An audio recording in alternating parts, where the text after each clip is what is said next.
Hej i byrådet, det er os fra Nakskov. Det går faktisk ret godt her i Nakskov. Kommunen investerer i skolerne, svømmehal, havnen og de forskellige kommunale afdelinger laver udviklingsprojekter i et godt samarbejde med borgerne.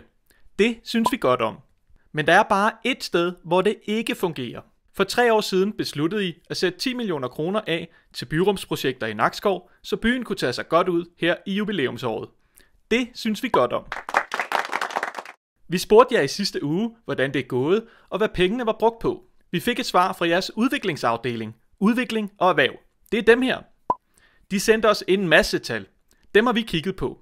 På de 3 år, der er gået, siden I satte pengene af, der har udvikling og erhverv overført 600.000 til en opgradering af tunnelområdet ved Blejen, og så har de afsat 300.000 til midlertidige byparkprojekter. Det alene er 100.000 mere, end I har sat af til jubilæumsaktiviteter i hele jubilæumsåret. Derudover er der øremærket mange millioner kroner til andre planlægningsprojekter, men i praksis har udvikling og erhverv på 3 år ingen konkrete indsatser gennemført. Modsat forventningen, som I skrev i budgettet. Udvikling og erhverv fortæller, at der i fremtiden er endnu flere planlægningsmøder, seminarer, borgerinddragelsesindsatser, udvælgelser og endda en visionssejlads i tankerne for byrumspengene.